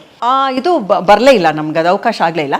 ಕೊನೆಗೆ ಅದು ಅವರು ಮಾಡ್ತಿರ್ಬೇಕಾದ್ರೆ ಏನಾಯಿತು, ಹೇಳಿಬಿಟ್ಟಿದ್ರು, ನೋಡು ಅಮ್ಮಯ್ಯ, ಅಕಸ್ಮಾತ್ ನಿನಗೆ ಡೈಲಾಗ್ ಏನಾದರೂ ಮರೀತು ಅಂತಂದರೆ ನೀನು ಈ ಕಡೆ ಸ್ವಲ್ಪ ಈ ಕಡೆ ಬಂದಂಗಮ್ಮ, ನಾನು ನಿಂಗೆ ಅದನ್ನು ಹೇಳ್ಕೊಡ್ತೀನಿ, ನೀನು ಅವಾಗ ಮತ್ತೆ ಹೋಗಿ ಮಾಡಬೇಕು. ಸರಿ ಸರ್ ಅಂತ ಹೇಳಿದೆ. ಸೊ ಅದೇನೋ ಅದು ಹಾಗಾಗಿ ಕಂಟಿನ್ಯೂಸ್ ಆಗೋಯ್ತು. ಅದು ನಿಜವಾಗ್ಲೂ I am so lucky, I am blessed. ಏನೂ ಪ್ರಾಬ್ಲಮ್ ಆಗಲಿಲ್ಲ. ಸೊ ನಿಜವಾಗ್ಲೂ ಅವಾಗ ಕ್ಲಾಪ್ ಸಿಕ್ತು ನನಗೆ. ಅದಕ್ಕಿಂತ ಅವ್ರು ಬಂದು ಹೇಳಿದ್ರು ನನಗೆ, ಉಮಾಶ್ರೀ ಅಂತಂದರೆ ನಂಗೆ ನಿಜವಲ್ಲೂ she is my favourite actress. ಅವ್ರು ತೊಗೊಳ್ಳೋ ಟೈಮಿಂಗು, ಅವ್ರ ಎಕ್ಸ್ಪ್ರೆಷನ್ ಕೊಡೋದು ನನಗೆ ತುಂಬ ಇಷ್ಟ. ನನಗೆ ಇರೋ ಒಬ್ಬೆಂಟಿ ಸೀಮಂತರ ಮಾಡಕ್ಕೆ ಈ ಪಾಟಿ ಮುಳುಕ್ತಾ ಇದ್ದೀರಾ, ಇನ್ ಬೀದಿ ಲೋಗ ಹೆಂಗ್ಸೆಲ್ಲ ಬೇಕಾ ಈ ಕರೆ ಮುಸ್ಲಿಗೆ. ನಿನ್ನ ಆ್ಯಕ್ಟಿಂಗ್ ನೋಡ್ತಾ ನನಗೆ ಉಮಾಶ್ರೀ ನೆನಪಿಗೆ ಬಂತು. ಉಮಾಶ್ರೀನೂ ಹೀಗೆ ಮಾಡ್ತಾಯಿದ್ಲು. ಅವ್ರ ಕಾಲು ಮುಟ್ಟಿ ನಮಸ್ಕಾರ ಮಾಡಿದೆ. ನನಗೆ ಎಷ್ಟು ಸಂತೋಷ ಆಯಿತು ಅಂತಂದರೆ ಆ 1 hour ನಾಟಕ, ಆಮೇಲೆ ಸೀರಿಯಸ್ ನಾಟಕಗಳು ಎಲ್ಲ ಮಾಡಿದ್ವಿ. ತನುವು ನಿನ್ನದೆ ಮನುವು ನಿನ್ನದೆ, ಅದೆಲ್ಲ ಕೈಲಾಸಮ್ಮವ್ರ ನಾಟಕಗಳು ಅದೆಲ್ಲ ಮಾಡಿದ್ರು. ಬಟ್ ಅದು ಇದು ಆದಾಗ ಅವರು ಉಮಾಶ್ರೀ ಮೇಡಮ್ಗೆ ಹೋಲಿಸಿದಾಗ ಐ ವಾಸ್ ಸೋ ಹ್ಯಾಪಿ. ಅದೆಲ್ಲ ಚೆನ್ನಾಗಿ ನಡೀತು. ಅದೆಲ್ಲ ಆ ನಾಟಕಗಳೆಲ್ಲ ನಂಗೆ ನಿಜವಲ್ಲೂ ಮರೆಯೋಕ್ಕಾಗೋದಿಲ್ಲ. ಅದೆಲ್ಲ ತುಂಬ ಖುಷಿ ಆಯಿತು. ಅದಕ್ಕೆಲ್ಲ ನನ್ನ ಹಸ್ಬೆಂಡ್ ಬಂದಿದ್ರು ನೋಡೋದಕ್ಕೆ. ಅವರೆಲ್ಲ ಇಲ್ಲ ಮದುವೆ ಆದಮೇಲೆ ಇದೆಲ್ಲ ಮದುವೆ ಆದಮೇಲೆ ಆಗಿದ್ದು. ಮದುವೆ ಮುಂಚೆ ಒಂದು ವಿವೇಕಾನಂದ ನಾಟಕ, ಸಿಸ್ಟರ್ ನಿವೇದಿತಾ ಅಂತ ಒಂದು ನಾಟಕ ಮಾಡಿದ್ವಿ. ಅದಕ್ಕೆಲ್ಲ ಅಂದರೆ ಅವಾಗ ರವೀಂದ್ರನಾಥ್ ಟ್ಯಾಗೂರ್ದು ಒಂದು ಸ್ಯಾಕ್ರಿಫೈಸ್ ಅನ್ನೋದು ಕನ್ನಡ ಟ್ರಾನ್ಸ್ಲೇಷನ್ ಮಾಡಿದ್ರು, ಅಪರ್ಣ ಅಂತ ನಾಟಕದ ಹೆಸರು. ಆ ನಾಟಕ ಎಲ್ಲ ನೋಡೋಕ್ಕೆ ಬಂದಿದ್ರು ಅವಾಗ. ಸೊ ಅವಾಗ ನಮ್ಮ ಮನೇಲೆಲ್ಲ ಒಪ್ಪಲ್ಲ ನಾಟಕ ಮಾಡೋದಕ್ಕೆ ಅಂತ ಹೇಳಿದ್ರು. ನಾನು ಓಕೆ ಪರವಾಗಿಲ್ಲ, ಯಾಕೆ ನಮ್ಮ ಮನೇಲಿ ಬೆಳೆಸಿರೋದೇ ಹಾಗಲ್ಲ, ಬಿಟ್ಬಿಡ್ತೀನಿ, ಓಕೆ ಪರವಾಗಿಲ್ಲ. ಆಮೇಲೆ ಬಟ್ ನನಗೆ ಎಲ್ಲೋ ನನ್ನ ಗಂಡನ ಒಪ್ಪಿಸ್ತೀನಿ ಅನ್ನೋದೊಂದು ಧೈರ್ಯ ನನಗೆ. ಯಾಕೆಂದರೆ ಏನೇನೋ ಪಾತ್ರಗಳೆಲ್ಲ ಇರೋದಿಲ್ಲಲ್ಲ. ನಾಟಕ ಆದರೆ ಅದೊಂದು ತುಂಬ ಖುಷಿ ಕೊಡೋದು. ಅದು ಓಕೆ 1 ವರ್ಷ ಬೇಡ ಅಂತಾರೆ ಮದುವೆ ಆದ ಹೊಸದಲ್ಲಿ, 2 ವರ್ಷ ಬೇಡ ಅಂತಾರೆ, ದಟ್ಸ್ ಫೈನ್. ಆಮೇಲೆ ಮತ್ತೆ ಒಪ್ಕೊಂಡಾಯ್ತು, ಹಾಗೆ ಆಯ್ತು ಅದು. ಸೊ ಅವರು ನಾಟಕ ನೋಡೋಕ್ಕೆ ಬರ್ತಿದ್ರು, ಓ ಚೆನ್ನಾಗಿದೆ ಅಂತ ಹೇಳ್ತಿದ್ರು. ಆಮೇಲೆ ಮತ್ತೆ ಯಾವ್ದಾದ್ರು ನೆಗೆಟಿವ್ ಪಾತ್ರ ಬಂದಾಗ ನಾನು ಮಾಡಲ್ಲ ಅಂತ ಹೇಳ್ತಿದ್ದಾಗ ಅವರೇ ಹೇಳಿದ್ರು, ನೀನು ಕಲಾವಿದೆ, ನೆಗೆಟಿವ್ ಪಾತ್ರ ಆದರೂ ಕೊಟ್ಟರು ಮಾಡಬೇಕು, ಪಾಸಿಟಿವ್ ಪಾತ್ರ ಕೊಟ್ಟರು ಮಾಡಬೇಕು, ಇಲ್ಲ ಮಾಡಲೇಬಾರ್ದು. ಯಾವಾಗಲೂ ನಿನಗೆ ಕಿತ್ತೂರು ರಾಣಿ ಚೆನ್ನಮ್ಮನ ಪಾತ್ರ ಕೊಡ್ತಾರಾ, ಝಾನ್ಸಿ ರಾಣಿ ಲಕ್ಷ್ಮೀಬಾಯಿ ಪಾತ್ರ ಕೊಡ್ತಾರಾ? ಅಲ್ಲ, ನೀನು ಎಲ್ಲ ಥರದ್ದನ್ನು ಮಾಡಬೇಕು. ನೀನು ಪಾತ್ರ ಅಂತಂದರೆ ಪಾತ್ರ, ಅದು ಒಳ್ಳೇದಾದರೂ ಮಾಡಬೇಕು, ಕೆಟ್ಟದಾದರೂ ಮಾಡಬೇಕು. ತೀರಾ ಬೇರೆ ಥರ ನಿಮಗೆ ಮನಸ್ಸಿಗೆ ನೋವಾಗೋ ಥರದ್ದೆಲ್ಲ ಅಲ್ಲ, ಅದನ್ನು ಮಾಡಬೇಕು ಅಂತ ಹೇಳ್ತಿದ್ರು. ಎ ಜೆ ಶೇಷಾದ್ರಿ ಅದೇ ಇವ್ರದ್ದು ಪೂರ್ಣಿಮಾ ಪ್ರೊಡಕ್ಷನ್ಸು ಸೀರಿಯಲ್ ಮಾಡ್ತಿರ್ಬೇಕಾರೆ ಅವಾಗ ಅವರೇ ಬಂದು ಕರ್ಕೊಂಡು ಹೋಗೋದು ಎಲ್ಲ ಬರ್ತಿದ್ರು. ಅವಾಗ ಅವ್ರಿಗೆ ನೀವು ಇಷ್ಟೊಂದು ಕಷ್ಟಪಡ್ತೀರಾ ಅಂತ ಕೇಳಿದ್ರು. ಅವಾಗ ಸಾಮಾನ್ಯ ನೋಡೋರಿಗೆ ಹೇಗಿರುತ್ತೆ ಅಂದರೆ, ನಮ್ಮದು ಡ್ರೆಸ್ಸು ಇದೆಲ್ಲ ಬಂತು ಅಂದರೆ ಏನು ಮಾಡ್ತಾರೆ, ಅಯ್ಯೋ ಅವರೇನೋ ಭಾರಿ ಖುಷಿಯಾಗಿದ್ದಾರೆ, ಭಾರಿ ಸಂತೋಷವಾಗಿದ್ದಾರೆ, they are very rich. No, ಅದು ಇರೋದೇ ಬೇರೆ. ಬೆವರು ಸುರಿಸ್ತಾ ಇರ್ತೀವಿ, ನಮ್ಮದು ಇದೇ ಬೇರೆ ಇರುತ್ತೆ. ಪಾತ್ರದಲ್ಲಿ ಮುಳುಗಬೇಕು. ಅವತ್ತಿನ ದಿವಸ ಮನೆಯಲ್ಲಿ ಏನಾದರೂ ಬೇಜಾರಾಗಿದ್ದರೆ, ಮಕ್ಕಳ ಜೊತೆಯಲ್ಲಿ, ಗಂಡನ ಜೊತೆಯಲ್ಲಿ, ಅತ್ತೆ ಮಾವನ ಜೊತೆಯಲ್ಲಿ ಬೇಜಾರಾಗಿತ್ತು ಅಂತಂದರೆ ಅದು ಅಲ್ಲಿ ತೊಂದರೆ ಕೊಡುತ್ತೆ ನಮಗೆ. ಅದು ತಲೆ ಮೇಲೆ ಹೋಗೋದಿಲ್ಲ, ನಮಗೆ ತುಂಬ ಕಷ್ಟ ಆಗುತ್ತೆ. ನೋಡಿ, ನಿಮಗೆ ಗೊತ್ತಿರ್ಬೋದು, ಮುಂಚೆ ಎಲ್ಲ ಟ್ರಾಲಿ ಶಾಟ್ಗಳು ಹಾಕ್ಬಿಡೋರು. ಟ್ರಾಲಿ ಶಾಟ್ ಹಾಕ್ತಿದ್ದಾಗ ಈ ಜಾಗಕ್ಕೆ ಬಂದಾಗ ಈ ಓಟೇ ನಿಲ್ಲಬೇಕು, ಇಲ್ಲಿ ಬಂದಾಗ ಇದೇ ನಿಲ್ಲಬೇಕು, ಇಲ್ಲಿ ಹೋಗಿ ಬಂದಾಗ ಇಲ್ಲ ಕ್ಯಾಮ್ರಾ ಲೈಟ್ ತೊಗೊಳ್ಬೇಕು. ನಾವು ಕೋ ಆರ್ಟಿಸ್ಟ್ಗಳದ್ದ ಗಮನ ಇಟ್ಕೊಂಡಿರಬೇಕು. ಆಮೇಲೆ ಕ್ಯಾಮ್ರಾ ಆ್ಯಂಗಲ್ ನಮಗೆ ಗೊತ್ತಿರಬೇಕು. ಇದೆಲ್ಲ ನಮಗೆ ಅದು ತಲೆಯಲ್ಲಿ ಇರಬೇಕು. ಮನೆಯಲ್ಲಿ ಏನಾದರೂ ಬೇಜಾರಾಗಿತ್ತು ಅಂದರೆ ಖಂಡಿತ ಮಾಡೋಕ್ಕಲ್ಲ, ಪರಕಾಯ ಪ್ರವೇಶ ಮಾಡೋಕ್ಕಾಗದೇ ಇಲ್ಲ ಅದು. ಸೊ ಇದೆಲ್ಲ ಎಷ್ಟು ಕಷ್ಟ ಆಗುತ್ತೆ ಅಂತಂದರೆ ಅವಾಗ ಅವ್ರು ಬಂದು, ಆಮೇಲೆ ಒಂದು ಅಳೋ ಸೀನಿತ್ತು. ತಾಯಿ ಸತ್ತೋಗ್ತಾರೆ, ತಾಯಿ ಸತ್ತೋದಾಗ ತಂದೆನೂ ಸತ್ತೋಗ್ತಾರೆ. ನಾನು ಮಗಳು ಪಾತ್ರ ಮಾಡ್ತಾಯಿದ್ದಿದ್ದು, ನಾನು ಅಳಬೇಕು. ನನಗೆ ಇದುವರೆಗೂ ಒಂದೇ ಒಂದು ಹನಿ ನಾನು ಗ್ಲಿಸರಿನ್ ಹಾಕ್ಕೊಂಡಿಲ್ಲ, ಈ ಕ್ಷಣಕ್ಕೂ ಹಾಕ್ಕೊಂಡಿಲ್ಲ. ಈ ಕ್ಷಣ ಬೇಕಾ ನಾನು ಅಳ್ಬೋದು. ಮುಖ ಹಿಂಗೆ ತಿರುಗಿಸ್ಕೊಂಡು ಬರೋ ಅಷ್ಟರೊಳಗಡೆ ನಾನು ಇಷ್ಟೇ ಕೇಳೋದು, ಕಣ್ಣೀರು ಪಸೆ ಬರಬೇಕಾ, ಹೊರಗಡೆ ಬರಬೇಕಾ, ಇಲ್ಲಿವರೆಗೂ ಇಳಿಬೇಕಾ, ಇಷ್ಟೇ ನಾನು ಕೇಳೋದು. 1 ನಿಮಿಷ ಹಿಂಗೆ ಮಾಡಿ ಅಳಬೇಕಾ, ಅಳೋದು. I use to cry. ತಂದೆ ತಾಯಿ ಸತ್ತೋಗಿದ್ದಾರೆ, ಅಳಕ್ಕೆ ಶುರು ಮಾಡಿ ಡೈರೆಕ್ಟ್ರು ಕಟ್ಟಂದಿದ್ದು ನನ್ನ ಕಿವಿಗೆ ಬಿದ್ದೇ ಇಲ್ಲ. ಎಲ್ಲರೂ ಏನಾಯಿತು ಏನಾಯಿತು ಏನಾಯಿತು ಅಂತ ಕೇಳ್ತಾ ಇದ್ದಾರೆ. 10 ಅಷ್ಟು ಅಳ್ತಾನೆ ಇದ್ದೀನಿ. ಲಿಟ್ರಲಿ ನನಗದು ಒಂಥರ ಇವತ್ತಿಗೂ ಅದು ನೆನೆಸ್ಕೊಂಡ್ರೆ ನನಗೆ ನಿಜವಲ್ಲೂ ಮೈಯೆಲ್ಲ ಜುಮ್ಮನ್ನತ್ತೆ. ಅದು ಆ ಪಾತ್ರದಲ್ಲಿ ಹಂಗೆ ಮುಳುಗೋಗ್ಬಿಡ್ತೀವಿ ನಾವು. ಗೌತಮಿ ಅನ್ನೋ ಸೀರಿಯಲಿ ದುನಿಯಾ ವಿಜಯ್ ಜೊತೆನಲ್ಲಿ ಸೀರಿಯಲ್ ಅದು. ಕ್ಯಾಮ್ರಾಮನ್ಗೆ ತುಂಬ ಕಷ್ಟ ಆಗ್ತಿತ್ತು ನನ್ನ ಕಲರು ಅವ್ರ ಕಲರು ಹೊಂದಿಸೋದಕ್ಕೆ. ಗಿರಿನಗರ ಆ ಡಬಲ್ ರೋಡಲ್ಲಿ ಆಕ್ಸಿಡೆಂಟಲ್ಲಿ ದುನಿಯಾ ವಿಜಯ್ ಸಾಯ್ಬೇಕು. ಆಕ್ಸಿಡೆಂಟಲ್ಲಿ ನಾನು ಹೋಗಿ ಅಳಬೇಕು. ಸಿಕ್ಕಾಬಿಟ್ಟೆ ಕ್ರೌಡು, ಪಬ್ಲಿಕ್ಕು. ಅಲ್ಲೇ ಅವನು ಗ್ಲಿಸರಿನ್ ತಂದಿರಲಿಲ್ಲ, ಗ್ಲಿಸರಿನ್ ಮುಗ್ದೋಗಿತ್ತು. ಮೇಡಮ್ ಗ್ಲಿಸರಿನ್ ಇಲ್ಲ, ನೀವು ತುಂಬ ಅಳಬೇಕು. ಆಯಿತು ಸರ್, ಅಳ್ತೀನಿ. ಎಷ್ಟು ಅಳಬೇಕು? ಅವನ ಮೇಲೆ ಬಿದ್ದು ಕಳಿಸಿ ಅಳಬೇಕು. ಅದರಲ್ಲಿ ನನ್ನ ರೋಲ್ ಮಾಡ್ತಿದ್ದಾನೆ ಕ್ರಿಶ್ಚಿಯನ್, ನಾನು ಅಡಾಪ್ಟ್ ಮಾಡ್ಕೊಂಡಿರ್ತೀನಿ ಆ ಥರದ್ದು. ಶುರು ಮಾಡಿದೆ ಅದು ಅಳಕ್ಕೆ. ಕಂಟ್ರೋಲ್ ಕಳ್ಕೊಳ್ಳೋಷ್ಟು ನಾನು ಅಳ್ತೀನಿ. ಇವತ್ತರೆಗೂ ನನಗೆ ಅದು ಹೆಂಗೆ ಅಂತ ಗೊತ್ತಿಲ್ಲ. ಅಳೋದು ಒಂದು ಮಾತ್ರ ನನಗೆ, ಮುಂಚೆ ಪಾತ್ರಗಳು ನಾನು ಮಾಡ್ತಾಯಿದ್ದೇನೆ, ಅಳೋ ಪಾತ್ರಗಳೇ ಮಾಡ್ತಾಯಿದ್ದಿದ್ದು. ಮಾಯಾಮೃಗದ ನಂತರ ನನಗೆ ಶುರುವಾಗಿರೋದು ನೆಗೆಟಿವ್ ಶೇಡ್ ಇರುವಂಥ ಪಾತ್ರಗಳು. ನಾನಿನ್ನ ಬಿಡಲಾರೆನಲ್ಲಿ ಭಾಳ ಸಾಫ್ಟ್ ರೋಲ್ ಇದ್ದಿದ್ದು. ನೀವು ಆ ಥರದ್ದು ಮಾಡಬೇಡಿ ಅಂದ್ಬಿಟ್ರು. ನಿಮ್ಗೆ ಅದು ಸೂಟೇ ಆಗಲ್ಲ, ಮಾಡಬೇಡಿ. ವಾಯ್ಸ್ ರೈಸು, ಜೋರು, ಕಿರ್ಚಿ, ಒಂಥರ ಡ್ರೆಸ್ ಸೆನ್ಸು, ಇದು ನೀವು ಆ ಥರದ್ದೇ ಮಾಡಿ, ಆ ಥರದ್ದು ಮಾಡಬೇಡಿ. ನಿಮ್ಮ ಸಾಫ್ಟ್ ಸಪ್ಪೆ ಇದ್ರೆ ನಿಮ್ಮನ್ನು ನೋಡೋಕ್ಕೆ ಆಗಲ್ಲ ಅಂದ್ಬಿಟ್ರು. ನೀನೇ ಹೇಳಿದೆಯಲ್ಲಮ್ಮ, ಅವರಿಬ್ರು ಏನೋ ಕೆಲಸದಲ್ಲಿ ಬಿಸಿ ಇದ್ದಾರೆ ಅಂತ. ಅವ್ರಿಗೆ ಯಾಕೆ ಡಿಸ್ಟರ್ಬ್ ಮಾಡ್ತಾ ಇದೆಯಾ? ಬಾ ಹೋಗೋಣ. ಬೇಕೋ ಬೇಡವೋ ಬ್ರ್ಯಾಂಡ್ ಅಂತೂ ಆಗಿದ್ದೀನಿ ನಾನು. ಹೌದು, ನೆಗೆಟಿವ್ ರೋಲೇ ಕೊಟ್ಟಿರೋದು ನನಗೆ, ಪಾಸಿಟಿವ್ ರೋಲ್ ನನಗೆ ಕೊಟ್ಟಿಲ್ಲ ನನಗೆ. That's okay, fine. ಸೊ ಅದನ್ನು ಫಿಕ್ಸ್ ಮಾಡಿಬಿಟ್ಟಿದ್ದಾರೆ. ಫಿಕ್ಸ್ ಮಾಡಿದ್ದು. ಸೊ ಅದನ್ನ ನೀವು ಬಿಡಿಸ್ಕೋಬೇಕು ಅಂದ್ರೂ ಇವ್ರು ಬಿಡ್ತಾ ಆಗ್ತಾ ಇಲ್ಲ, ಇಲ್ಲ ಸೀರಿಯಲ್ ನನಗೆ, ಬಿಡ್ತಾ ಇಲ್ಲ. ಆಗೋದಿಲ್ಲ ಎಲ್ಲ ಸುಮ್ಮನೆ. ಇವಾಗ ನೋಡಿ, ಒಂದು 5-6 ಪಾತ್ರಗಳು ಬಂತು, 5-6 ಪಾತ್ರಗಳು ಎಲ್ಲ ನೆಗೆಟಿವ್ದೇ ಬಂತು. ನಾನು ಹೇಳಿದೆ ಇಲ್ಲ, ನಾನು ನೆಗೆಟಿವ್ ಮಾಡೋದಿಲ್ಲ, ನಂಗೆ ಪಾಸಿಟಿವ್ ಬೇಕು ಅಂತ. ಯಾರು ಕರೆಯೋದೇ ಬಿಟ್ಬಿಟ್ರು. ಸೊ ನಾನು 1 ವರ್ಷ 2 ವರ್ಷ ನಾನು ಮನೆಯಲ್ಲಿದ್ದೆ, ಯಾವ ಪಾತ್ರನೂ ಇಲ್ಲ, ಯಾವುದೂ ಕೊಡ್ತಾ ಇರಲಿಲ್ಲ. ಯಾಕೆ ಅಂತಂದರೆ ಇಲ್ಲ, ನೆಗೆಟಿವ್ ಶೇಡೇನೇ ಇರೋದು. ಕೊನೆಗೆ ನಾನೇನೆ ಬಲವಂತವಾಗಿ ಕಾಂಪ್ರಮೈಸ್. ಇಲ್ಲಾಂದ್ರೆ ಮನೆ ಕೂತಿರ್ಬೇಕು, ಇಲ್ಲಾಂದ್ರೆ ಮನೇಲಿ ಕೂತಿರ್ಬೇಕು. ಕಲಾವಿದ್ರ ಬದುಕು ಹಿಂಗೆ ಅಲ್ಲ. ಸಾಮಾನ್ಯ ಕಲಾವಿದರು ಅಂತಾರೆ ನಾವು ಹಾಗೆ ಅನ್ಕೊಳ್ಳೋದಲ್ವಾ. ಕೇಳಿದೆ, ನಮ್ಗೆ ಏನಾಗುತ್ತೆ ಅಂದರೆ ಅಷ್ಟೆಲ್ಲ ಮಾಡಿ ಯಾಕೆ ಯಾವುದು ಮಾಡ್ತಾ ಇಲ್ಲ ಇದನ್ನಂತ ನಮಗೆ ಹೇಳೋಕ್ಕಾಗೋದಿಲ್ಲ. ದೂರದರ್ಶನಲ್ಲಿ ಕಾಣಿಸ್ಕೊಂಡ ತಕ್ಷಣ ಶ್ರೀಮತಿಗೆ ಯಾವುದು ಮಾಡ್ತಾ ಇಲ್ಲ, ಯಾವುದು ಪಾತ್ರ ಇಲ್ಲ, ದೂರದರ್ಶನಿಗೆ ಬಂದಿದ್ದಾರೆ. ಸೊ ಈ ಥರ ಶುರುವಾಯ್ತದು ನೆಗೆಟಿವ್ಸ್. ಸೊ ನೆಗೆಟಿವ್ದದು. ಆಮೇಲೆ ಮತ್ತೆ ಏನೂ ಮಾಡೋಕ್ಕಾಗೋದಿಲ್ಲ ಅದು. ನನಗೆ ಏನು ಅನ್ಸೋದಿಲ್ಲ. ಇವಾಗ ಏನು ಅಂತಂದರೆ ಓಕೆ, ಒಂದು ಪಾತ್ರ ಕಲಾವಿದೆ ಆಯಿತು, ಕೊಡಲಿ, ಇಲ್ವಾ ಇಲ್ಲ. ಆ ಸ್ಟೇಜಿಗೆ ಬಂದೆ, ಓಕೆ ನೆಗೆಟಿವ್ ಪಾತ್ರನ ಓಕೆ ಲೆಟ್ ವಿ ಡೂ, ಅಷ್ಟೇ ಮುಗ್ದೋಯ್ತು. ಮತ್ತೆ ನಾನೇ ಬೇಜಾರು ಪಟ್ಕೊಂತು ಅಂತಂದರೆ ಈಗಿನ ಯಂಗ್ಸ್ಟರ್ಸ್ಗೆ ಮತ್ತೆ ಏನು ಹೇಳೋದು, ಅವ್ರು ಅದು ಮಾಡಲ್ಲ ಇದು ಮಾಡಲ್ಲ, ಹಾಗೆಲ್ಲ ಇಲ್ಲ. ಎಲ್ಲರೂ ಎಲ್ಲ ಪಾತ್ರನೂ ಮಾಡಿ ನನಗೆ ಹೌದು ನಾನು ಬ್ರ್ಯಾಂಡ್ ಆಗಿದ್ದೀನಿ, that's okay fine, no problem. ನಾನು ಅದಕ್ಕೆ ಬೇಜಾರು ಪಟ್ಕೊಳ್ಳೋದಿಲ್ಲ. ಮುಂಚೆ ಎಲ್ಲ ಸ್ವಲ್ಪ ಏನು ಕಲಾವಿದೆ ಅಂತ ಗುರುತಿಸ್ಕೊಂಡೆ, ನನಗಂಥ ಬೇರೆ ಪಾತ್ರ ಮಾಡಕ್ಕೆ ಕೊಡ್ತಾ ಇಲ್ಲ ಅನ್ಸೇದು. ಯಾವುದೇ ಕಲಾವಿದೆಗಾಗಲಿ ಯಾವುದೇ ಪಾತ್ರ ಮಾಡಿದೆ, ಯಾವ ಪಾತ್ರದಲ್ಲಿ ನಮ್ಮನ್ನು ಗುರುತಿಸ್ಕೊಂಡಿರಲ್ಲ ಆ ಪಾತ್ರ ಮಾಡಬೇಕು ಅಂತ ಆಸೆ ಇದ್ದೇ ಇರುತ್ತೆ. ಯಾವ ಕಲಾವಿದೆನೂ ಖುಷಿಯಾಗಿರೋದಿಲ್ಲ ಪಾತ್ರ ಆರಿಸ್ಕೊಂಡಾಗ. ಇವಾಗ ಸಾಫ್ಟ್ ಮಾಡೋರಿಗೆ ನಾನು ನೆಗೆಟಿವ್ ಮಾಡಬೇಕು ಅಂತ ಆಸೆ ಇರುತ್ತೆ, ನೆಗೆಟಿವ್ ಮಾಡೋರಿಗೆ ನಾನು ಪಾಸಿಟಿವ್ ಮಾಡಬೇಕು ಅಂತ ಇರುತ್ತೆ, ಎರಡೂ ಮಾಡಿದವ್ರಿಗೆ ಕಾಮಿಡಿ ಮಾಡಬೇಕಂತ ಇರುತ್ತೆ. ಸೊ ಇದು ನಿರಂತರ, ಇದು ಯಾವುದೋ ಒಂದಷ್ಟು ಹೋಗ್ತಾ ಇರೋದಷ್ಟೇ, ಏನು ಮಾಡೋಕ್ಕಾಗಲ್ಲ. ಸೊ ಕಲಾವಿದರ ಬದುಕು ನಿಜವಾಗ್ಲೂ it's not A easy journey. ಕೆಲವ್ರಿಗೆ ಈಸಿ ಇರ್ಬೋದು, ಬಟ್ ನಾವು ನೋಡ್ಕೊಂಡಿರೋಂಗೆ ಎಲ್ಲರದು ನೋಡ್ತಾ ಇರ್ತೀವಿ, ಅವ್ರ ಬಗ್ಗೆ ಓದ್ತಾ ಇರ್ತೀವಿ, ತಿಳ್ಕೊತಾ ಇರ್ತೀವಿ. ಹೋಗ್ತಾ ಇದ್ದರೆ ಎಲ್ಲೋ ಒಂದು ಕಡೆ ನಮಗೆ ನಮ್ಮ ಡೆಸ್ಟಿನಲ್ಲೇ ಚೆನ್ನಾಗಿರ್ಬೋದು ಅಷ್ಟೇ. ಅದು ಪ್ರಯತ್ನ, ಮನುಷ್ಯ ಪ್ರಯತ್ನ ಅಷ್ಟೇ. ಇದೆಲ್ಲ ಏನೂ ಮಾಡೋಕ್ಕಾಗೋದಿಲ್ಲ. ಇದೆಲ್ಲ ನಮಗೆಲ್ಲ ಸರಸ್ವತಿ ಪುತ್ರಿಯರು ಅಂತ ಹೇಳ್ತಾರೆ. ದೇವಿ ಸ್ವಲ್ಪ ಜನನ ಮಾತು ಆರಿಸ್ಕೊತಾಳೆ, ಓಕೆ ಈ ಥರ ಆರಿಸ್ಕೊಂಡಿದ್ದಾಳೆ, ಫೈನ್, ಓಕೆ ಪರವಾಗಿಲ್ಲ. ಅರ್ಧ ಆಸ್ತಿ ಕೊಡೋದು ನಿನ್ ಧರ್ಮ ಅಂತ ನಾವು ದಾಕ್ಷಾಯಿಣಿ ಹತ್ರ ಕೇಳ್ತಾ ಇದ್ವಿ. ಆದ್ರೆ ದಾಕ್ಷಾಯಿಣಿ ಅದಕ್ಕೆ ಒಪ್ಪಿರ್ಲಿಲ್ಲ. ನೀವು ಇಷ್ಟೊಂದು ನಗ್ತಾ ಇರ್ತೀರಾ, ಅಲ್ಲಿ ಆ ಥರ ಪಾತ್ರ ಮಾಡಿದ್ದೀರಾ? ಹೌದು, ನಂದು ನಗುಮುಖ, ಅಲ್ಲಿ ಪಾತ್ರ ಹಾಗೆ. ಆ ಪಾತ್ರದಲ್ಲೇ ನಾನು ಯಾವಾಗಲೂ ಸೀರಿಯಸ್ ಆಗಿರಬೇಕು ಅನ್ನೋದೆಲ್ಲ ಏನಿಲ್ಲ ಅಲ್ವಾ. ಒಂದು ಏನಂತಂದರೆ ಕೂಪಮಂಟಕಗಳು ಆಗಬಾರ್ದು. ನಿಮಗೆ idols mind is devils workshop ಅಂತ ಹೇಳ್ತಾರೆ. ನಿಜವಾಗ್ಲೂ ನಾನು ಯಾರೇ ಆದ್ರೂ ಸುಮ್ಮನೆ ಕೂತ್ಕೊಂಡಿರಬಾರ್ದು. ಕೂತ್ಕೊಂಡ್ರೆ ಇಲ್ದಲೇ ಇರೋ ತಲೆ ಹೋಗ್ತಾ ಇರುತ್ತೆ. ಅದು one should enjoy their life. ಯಾವುದೇ ರೀತಿನಲ್ಲಾಗಲಿ ಸಂತೋಷವಾಗಿರಿ, ಖುಷಿಯಾಗಿರಿ, ಅಷ್ಟೇ ನಾನು ಹೇಳೋದು. ಸೊ ಯಾವ ಪಾತ್ರ ಆದ್ರೆ ಏನಂತೆ.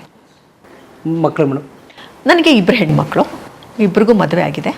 ಅವರಿಬ್ಬರು, ಒಬ್ಬಳು ನ್ಯೂಜಿಲ್ಯಾಂಡಲ್ಲಿದ್ದಾಳೆ, ಒಬ್ಬಳು ಅಮೇರಿಕಾದಲ್ಲಿದ್ದಾಳೆ. ಹೌದು, ಒಬ್ಬಳು ಸೈಂಟಿಸ್ಟು, ಒಬ್ಬಳು ಸಾಫ್ಟ್ವೇರ್ ಇಂಜಿನಿಯರ್.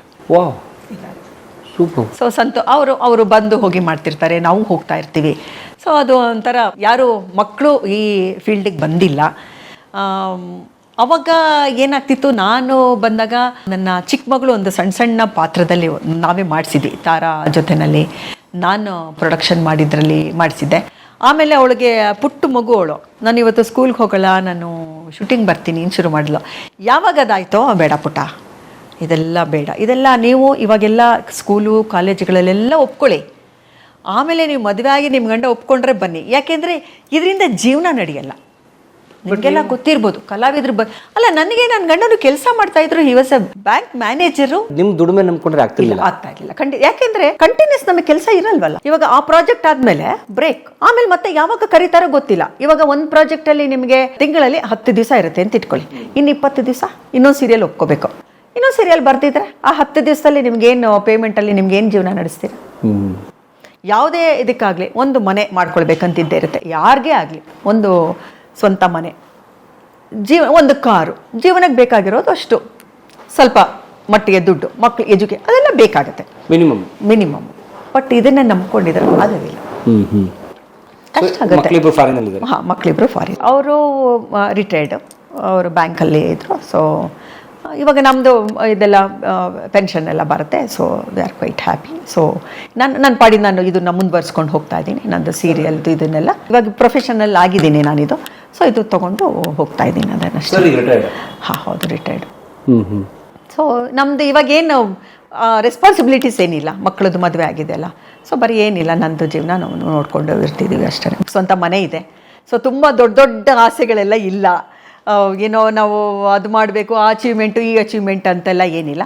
ಸೊ ನಮ್ಮ ಲಿಮಿಟೇಷನ್ನಲ್ಲಿ ನಮಗೆ ಎಷ್ಟು ಸಾಧ್ಯನೋ ಅಷ್ಟು ನಾವು ಸಂತೋಷವಾಗಿ ಖುಷಿಯಾಗಿ ಇರೋದು. ನಡೀತಾ ಇದೆ ಲೈಫ್. ನಡೀತಾ ಇದೆ. ಎಷ್ಟು 30 ವರ್ಷದ ಕರಿಯರ? 30 ವರ್ಷ ಆಗಿಲ್ಲ, 25 ವರ್ಷ ಆಗಿದೆ. ನೀವು ಆ್ಯಕ್ಟಿಂಗ್ ಶುರು ಮಾಡಿ ಸಿಲ್ವರ್ ಜೂಬ್ಲಿ 25 ವರ್ಷ ಆಗಿದೆ. ಅಲ್ಲ, ಬೆಟರ್ ಲೇಟ್ ದೆನ್ ನೆವರ್ ಅಂತ ಅನ್ಕೊಳ್ತಾ ಇದ್ದೀನಿ. ಬಹುಶಃ ಇದು ತುಂಬ ಬೇಗನೆ ನಂದು ಆಗಿದ್ದಿದ್ರೆ ಚೆನ್ನಾಗಿರ್ತಿತ್ತು ಅಂತ ಅನ್ನಿಸ್ತು. ಬಟ್ ಓಕೆ, ನನಗೆ ಏನಂತಂದ್ರೆ ನನಗೆ ಏನು ಹೇಳಬೇಕು ಏನು ಹೇಳಬಾರ್ದು ನನಗೆ ನಿಜವಲ್ಲೂ ಗೊತ್ತಿಲ್ಲ. ಇದು ಬಹುಶಃ ಡೈರೆಕ್ಟಾಗಿ ಆಗ್ತಿರೋದು ಮೊದಲನೇ ಇಂಟರ್ವ್ಯೂ ನಂದು ಇದುವರೆಗೂ. 25 ವರ್ಷ ಜರ್ನಿಲಿ. ಹೌದು. ನನಗೆ ಎಲ್ಲೂ ಯಾವುದೇ ರೀತಿಯಲ್ಲೂ ಇಂಟರ್ವ್ಯೂ ಆಗಿಲ್ಲ ಎಕ್ಸೆಪ್ಟ್ ಆಕಾಶವಾಣಿ. ಸೊ ಇದು ವಿಡಿಯೋ ಇಂಟರ್ವ್ಯೂ ಮೊದಲನೇದು? ಹೌದು, ವಿಡಿಯೋ ಇಂಟರ್ವ್ಯೂ ಮಾಡಿ. ಅದಕ್ಕೆ 5,000 ಎಪಿಸೋಡು, 15 ಸಿನಿಮಾ, ಒಂದು 500 ಎಪಿಸೋಡ್, 500 ನಾಟಕ, 18 ಫಿಲಮ್ ಆಗಿದೆ. 18 ಫಿಲಮು, ಒಂದು 300ಕ್ಕೆ ಹೆಚ್ಚು ನಾಟಕಗಳಾಗಿದೆ. ಆಮೇಲೆ MC ಆಗ್ತಿದ್ದೆ ನಾನು, ಮಾಸ್ಟರ್ ಆಫ್ ಸೆರೆಮನಿ ಕಂಪೇರಿಂಗ್ ಮಾಡ್ತಿದ್ದೆ, ಪ್ರೋಗ್ರಾಮ್ಸ್ ಎಲ್ಲ ಹೊರಗಡೆ ಕಂಪೇರ್ ಮಾಡ್ತಿದ್ದೆ. ಸೊ ದೂರದರ್ಶನ, ಇದು ಸೀರಿಯಲ್ಲು ಅದೆಲ್ಲ ಸೇರಿಸಿ ಆಗಿದೆ. ತುಂಬ ಲಾಂಗ್ ಜರ್ನಿ ನಂದು. ಸಣ್ಣ ಹೀರೋಯಿನ್ ಆಗಿ ಬಂದಿದ್ದು, ಹೀರೋಯಿನ್ ಅಂದರೆ ಸಣ್ಣ, ಆವಾಗ 13 ಎಪಿಸೋಡು 16 ಎಪಿಸೋಡಲ್ಲಿ ಗುರ್ತಿಸ್ಕೊಂಡಿದ್ದು, ಅವಾಗೆಲ್ಲ ಆಗಿದ್ದಿದೆ. ಸೊ ಅದೆಲ್ಲ ಮಾಡ್ಕೊಂಡು ಬಂದು ಪ್ರೊಡ್ಯೂಸರು, ಅಸೋಸಿಯೇಟ್ ಡೈರೆಕ್ಟರ್ ಎಲ್ಲ ಆಗಿ ಮತ್ತೆ ಇವಾಗ ಜಸ್ಟ್ ಕಲಾವಿದೆ ಆಗಿ. ಗ್ರೇಟ್. ಏನು ಎಲ್ಲರೂ ಹೋಗೋ ಥರ ಬಾಣವರದ ರಾಜು ಪ್ಲಾನ್ ಮಾಡಿದಾರಾ? ಮತ್ತೆ ನಮ್ಮ ಪ್ಲಾನು? 5,000 ಸಂಚಿಕೆಗಳ ಧಾರಾವಾಹಿಗಳು, ಸುಮಾರು ಒಂದು 18 ಸಿನಿಮಾ, 300-400 ಸ್ಟೇಜ್ ಶೋ ಅಂದರೆ ನಾಟಕಗಳನ್ನ ಮಾಡುವಂಥ ಕಲಾವಿದರು. ಆದರೆ ಇವತ್ತಿಗೂ ಅದೇ ಉತ್ಸಾಹ, ಅದೇ ಚಟುವಟಿಕೆಯಲ್ಲಿರುವಂಥವ್ರು ನಮ್ಮ ಶ್ರೀಮತಿ ಮೇಡಮ್ ಅವರು. ಅವ್ರನ್ನ ನಾವು ಮಾಯಾಮೃಗ ಟೈಮಿಂದ ನೋಡ್ತಿದ್ವಿ ನಾವು. ತುಂಬ ಧಾರಾವಾಹಿಗಳು ಅಭಿನಯಿಸಿದ್ದಾರೆ, ನೀವೆಲ್ಲರೂ ನೋಡಿರ್ತೀರಿ. ದಯವಿಟ್ಟು ನೋಡಿಲ್ಲ ಅಂದರೆ ಮಾಯಾಮೃಗ ಈಗ ಯೂಟ್ಯೂಬಲ್ಲಿದೆ. ಭೂಮಿಕಾ ಟಾಕೀಸ್, ನಮ್ಮ TN ಸೀತಾರಾಮ್ ಅವರು ಮತ್ತು ಅವ್ರ ತಂಡ ಸೇರಿ ಭೂಮಿಕಾ ಟಾಕೀಸ್ ಅಂತ ಒಂದು ಯೂಟ್ಯೂಬ್ ಪೇಜ್ ಮಾಡಿ ಅಲ್ಲಿ ಅವರ ಹಳೆ ಧಾರಾವಾಹಿಗಳು ಮುಕ್ತ, ಮಾಯಾಮೃಗ, ಮನ್ವಂತರ ಎಲ್ಲ ಹಾಕ್ತಾರೆ. ಅಷ್ಟರಲ್ಲೂ ಇದ್ದಾರೆ ಇವರು ಮೇಡಮು, ಅಷ್ಟರಲ್ಲೂ ಇದ್ದಾರೆ ಅವರು. ಕಾಮನ್ ಫ್ಯಾಕ್ಟರ್, ತುಂಬ ಅದ್ಭುತವಾಗಿ ಅಭಿನಯಿಸ್ತಾರೆ. ನೋಡಿ ಎಂಥ ಒಳ್ಳೆ ದಾಖಲೆ, ಎಂಥ ಒಳ್ಳೆ ಏನು ಅಂತಾರೆ ಒಂದು ಮಾಹಿತಿ ಅಂದರೆ, ಈಗ ಧಾರಾವಾಹಿಗಳು ಅಂತಂದರೆ ಒಂದು ಹುಡುಗ ಹುಡುಗಿ ಅವ್ರ ಮಧ್ಯೆ ಉಳಿ ಹಿಂಡಂಥ ಒಂದು ಲೇಡಿ ವಿಲನ್ ಅಂತ ಇದೆಯಲ್ಲ, ಆ ರೀತಿ ಮೊಟ್ಟ ಮೊದಲ ಕನ್ನಡ ಧಾರಾವಾಹಿ ಕ್ಷೇತ್ರದ ಲೇಡಿ ವಿಲನ್ ನಮ್ಮ ಶ್ರೀಮತಿ ಮೇಡಮ್ ಅವರು. ಅಲ್ಲಿ ಸೀರಿಯಲ್ ಧಾರಾವಾಹಿ ಲೋಕದಲ್ಲಿ ಮಾತ್ರ ನಿಜ ಜೀವನದಲ್ಲಿ ನಿಜವಾದ ನಾಯಕಿ ಆಕೆ. ಯಾಕೆಂತಂದರೆ ತುಂಬ ಅದ್ಭುತವಾದ ಜೀವನನ ಕಟ್ಟಿದ್ದಾರೆ ಅವರು, ತುಂಬ ಅದ್ಭುತವಾಗಿ ಬದುಕ್ತಿದ್ದಾರೆ, ಶಿಸ್ತುಬದ್ಧವಾದ ಜೀವನ. 2 ಮಕ್ಕಳನ್ನ ಅದ್ಭುತವಾಗಿ ಸೆಟ್ಲ್ ಮಾಡಿಸಿದ್ದಾರೆ. ತಮ್ಮ ಬದುಕನ್ನು ಕೂಡ ತುಂಬ ಕ್ರಿಯಾಶೀಲವಾಗಿ, ಪಾಸಿಟಿವ್ ಆಗಿ, ಸಕಾರಾತ್ಮಕವಾಗಿ ಇಟ್ಕೊಂಡು ಬದುಕ್ತಿರೋಂಥವ್ರು. ಒಟ್ಟಾರೆ ನಾವು ಕಲಿಬೇಕಾಗಿರೋದೇನು ಅಂತಂದರೆ, ಜೀವನ ಹೇಗೆ ಚೆನ್ನಾಗಿ ಮಾಡ್ಕೋಬೇಕು, ನಮ್ಗೆ ಸಿಗೋ ಲಿಮಿಟೆಡ್ ಅವಕಾಶಗಳು, ಲಿಮಿಟೆಡ್ ರಿಸೋರ್ಸಸ್ಸಲ್ಲಿ ಬದುಕನ್ನು ಹೇಗೆ ಚೆನ್ನಾಗಿ ಕಟ್ಕೋಬೋದು, ನಮ್ಮ ಸುತ್ತ ಇರೋರಿಗೆ ಒಳ್ಳೆದನ್ನು ಹೇಗೆ ಪಸರಿಸ್ಬೋದು ಅನ್ನೋದಕ್ಕೆ ಶ್ರೀಮತಿ ಮೇಡಮ್ ಒಂದು ಉದಾಹರಣೆ. ಧನ್ಯವಾದ ಮೇಡಮ್. ಇವತ್ತು ಕಲಾ ಮಾಧ್ಯಮ ಜೊತೆಗೆ ಮಾತಾಡೋದಕ್ಕೆ ಕ್ಷಮೆ ಇರಲಿ, ತಡವಾಗಿ ಬಂದ್ವಿ. ಇದು ಭಾಗ್ಯವಯ್ಯ ಅಂತಾರಲ್ಲ ಹಾಗೆ, ನನಗೆ ಮೊದಲನೇ ಇಂಟರ್ವ್ಯೂ ಆಗಿರೋದು, ವಿಡಿಯೋ ಇಂಟರ್ವ್ಯೂ ಆಗಿರೋದು, ಇದು ನನಗೆ ಕಲಾ ಮಾಧ್ಯಮಕ್ಕೆ ನಾನು ಹೇಗೆ ಕೃತಜ್ಞತೆ ಸಲ್ಲಿಸಬೇಕು ಅಂತ ಗೊತ್ತಾಗ್ತಾ ಇಲ್ಲ. ಈ ಸಂದರ್ಭದಲ್ಲಿ ನನಗೇನೆಂದರೆ, ನನಗೆ TN ಸೀತಾರಾಮ್ ಅವರಿರ್ಬೋದು, ಪಾಷಾ ಅವರಿರ್ಬೋದು, ಮತ್ತು ದೂರದರ್ಶನದ ಅಲ್ಲಿ ಪ್ರೋಗ್ರಾಮ್ ಎಕ್ಸಿಕ್ಯೂಟಿವ್ಸು, ಮತ್ತು ನನಗೆಲ್ಲ ಇವಾಗ ನಡೀತಿರೋ ಕರಿಮಣಿ ಧಾರಾವಾಹಿ ನಿರ್ದೇಶಕರು, ಮತ್ತು ಅಲ್ಲಿ ಪ್ರೊಡಕ್ಷನ್ಸು, ಮತ್ತು ಅಲ್ಲಿ ಟೆಕ್ನಿಷಿಯನ್ಸು, ಎಲ್ಲರಿಗೂ ನಾನು ನಿಜವಾಗ್ಲೂ ಈ ಮುಖಾಂತರ ಧನ್ಯವಾದ ಹೇಳೋಕ್ಕೆ ಇಷ್ಟಪಡ್ತೀನಿ. ಯಾಕೆಂದರೆ ನಾನಾಗ್ನೇ ಹೋಗಿ ಯಾರ ಹತ್ರನೂ ಏನೂ ನಾನು ಕೇಳ್ಕೊಂಡಲ್ಲ, ನನಗೆ ಕೇಳ್ಕೊಳ್ಳೋಕೆ ಗೊತ್ತಾಗೋದಿಲ್ಲ. ನನಗೆ ಏನು ಮಾತಾಡಿದ್ರೆ ಸರಿನೋ, ಏನು ಮಾತಾಡಿದ್ರು ತಪ್ಪೋ ನಮಗೆ ನಿಜವಲ್ಲೂ ಗೊತ್ತಿಲ್ಲ. ಸೊ ನನ್ನ ಮನಸ್ಸಿನ ಅನಿಸಿಕೆಗಳನ್ನು ನನಗೆ ಏನು ಹೇಳಬೇಕು ಅನ್ನಿಸ್ತೋ ಅದನ್ನು ನಾನು ನೇರವಾಗಿ ಹೇಳ್ಕೊಂಡಿದ್ದೀನಿ. ಅದರಲ್ಲಿ ಏನಾದರೂ ಯಾರಿಗಾದ್ರೂ ನನ್ನ ಹೆಸರು ಹೇಳಲಿಲ್ಲ, ನನ್ನಿಂದ ಶ್ರೀಮತಿ ಈ ಲೆವೆಲ್ಲಿಗೆ ಬಂದಿದ್ದು ಅಂತ ನಿಮ್ಮಲ್ಲಿ ಯಾರಿಗಾದ್ರೂ ಅನ್ನಿಸ್ಬೋದೇನೋ. ಖಂಡಿತ ಅವ್ರನ್ನೆಲ್ಲರನ್ನೂ ಒಂಥರ ಪರೋಕ್ಷವಾಗಿ ನನಗೆ ಎದುರುಗಡೆ ನಿಂತ ಹಾಗೇ ನಿಮ್ಮನ್ನೆಲ್ಲ ಜ್ಞಾಪಿಸ್ಕೊಂಡು ನಿಮ್ಮ ಅಷ್ಟೂ ಜನಕ್ಕೂ ನಾನು ನಿಜವಾಗ್ಲೂ ಥ್ಯಾಂಕ್ಸ್ ಹೇಳೋಕ್ಕೆ ಇಷ್ಟಪಡ್ತೀನಿ. ನಾನು ಹೀಗೆ ಬೆಳೆಯೋಕ್ಕೆ ಕಾರಣ ನಮ್ಮ ಎಲ್ಲ ಡೈರೆಕ್ಟರ್ಸು, ನಮ್ಮ ದೂರದರ್ಶನವರು, ಆಕಾಶವಾಣಿನವರು, ಮತ್ತು ಎಲ್ಲ ಕಲಾವಿದರು, ಈಗ ಮಾಡ್ತಿರೋ ಕರಿಮಣಿ ತಂಡದವರು ಎಲ್ಲರಿಗೂ, ಮತ್ತು ಜೊತೆಯಲ್ಲಿ ನನಗೆ ಕಲಾ ಮಾಧ್ಯಮಕ್ಕೆ ನನಗೆ ಹೇಗೆ ಕೃತಜ್ಞತೆ ಸಲ್ಲಿಸಬೇಕು ಅಂತ ನಂಗೆ ಗೊತ್ತಾಗ್ತಿಲ್ಲ. ಸರ್, ನನಗೆ ಮನಸ್ಸಿಗೆ ಏನು ತೋಚುತ್ತೋ ಅದನ್ನು ಹೇಳಿದ್ದೀನಿ. ನನ್ನ ಅನಿಸಿಕೆಗಳು ಬಹುಶಃ ನಿಮಗೆಲ್ಲ ಇಷ್ಟ ಆಗಿದೆ ಅಂತ ಅಂದ್ಕೊಂಡಿದ್ದೀನಿ. ನಾನು ಹೇಳಿದ್ನಲ್ಲ, ಮತ್ತೆ ಮಗದೊಮ್ಮೆ ಹೇಳ್ತಿದ್ದೀನಿ, ಇದು ಭಾಗ್ಯ, ಇದು ಭಾಗ್ಯ, ಇದು ಭಾಗ್ಯವಯ್ಯ ಅಂತ ಹೇಳ್ತಾ ನನ್ನ ಮಾತುಗಳನ್ನು ಮುಗಿಸ್ತೀನಿ. ನಿಮ್ಮ ಆಶೀರ್ವಾದ, ಪ್ರೀತಿ ನನ್ನ ಮೇಲೆ ಯಾವತ್ತೂ ಇರಲಿ ಅಂತ ನಾನು ಕೇಳ್ಕೊಳ್ತಾ ಇದ್ದೀನಿ. ನಮಸ್ಕಾರ. ಧನ್ಯವಾದ. ಎಲ್ರಿಗೂ ನಮಸ್ಕಾರ.